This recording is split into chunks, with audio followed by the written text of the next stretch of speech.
Village se met en place du lac de la plage des Cocoteraies au lac Bois-Chaudat. Vous l'avez dit, 15 ans d'existence, un anniversaire exceptionnel qui sera d'ailleurs fêté ici au lac Bois-Chaudat.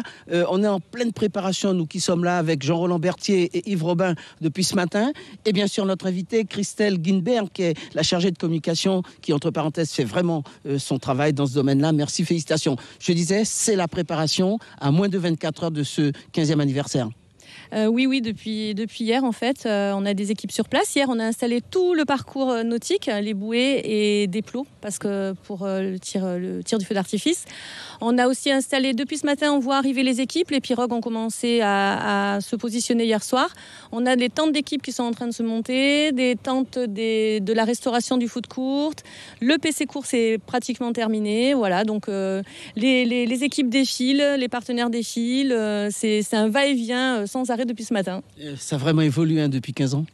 Alors tout à fait, quand on pense au début avec les 3 tentes de légionnaires, et d'ailleurs on les remercie toujours, à la plage de la Cocoteraies, c'est vraiment une organisation qui n'est plus du tout la même. Et qu'est-ce qui sera nouveau aujourd'hui pour ce 15e anniversaire ?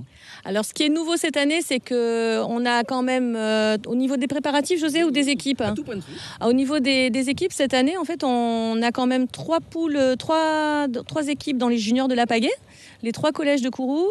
De nouveau cette année, un feu d'artifice à 21h30 le samedi soir.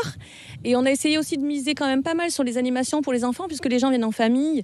Et c'est important quand même que les petits qui ne sont pas forcément passionnés par ce qui se passe sur l'eau puissent aussi avoir leur moment à eux sur le site. Alors il faut signaler que l'équipe de la Martinique, on les a vus tout à l'heure, ils sont là, ils sont arrivés. Oui, l'équipe de la Martinique est arrivée depuis mardi. Ils ont eu un premier entraînement, où je crois que c'est leur premier entraînement ce soir. Et prêt à en découdre avec les équipes guyanaises. Voilà, 2 jours de compétition, on va le voir sur ce qui s'est passé l'an dernier. Franchement, équipe mixte, garçons et filles, féminine, masculine, un challenge très important. Un challenge très important parce que depuis plusieurs années, on voit en tête des poules des équipes qui ressortent à chaque fois. Pour ne pas les nommer, les Kariakou chez les hommes, les Moyoma chez les femmes et les Fayaboto chez les mixtes. Mais je pense qu'il y a vraiment de la compétition, il y a eu de la préparation parce que l'année dernière, souvenez-vous, elles étaient quand même suivies de près au niveau des chronos. Et je pense que ça va être une belle bataille. Sans oublier les jeunes, les écoles, les futurs, ceux qui vont succéder à ces champions d'aujourd'hui. Oui, parce qu'en fait, les juniors, en fait, les jeunes de Kourou notamment, quand ils voient leurs parents en train de pagayer, se disent pourquoi pas nous.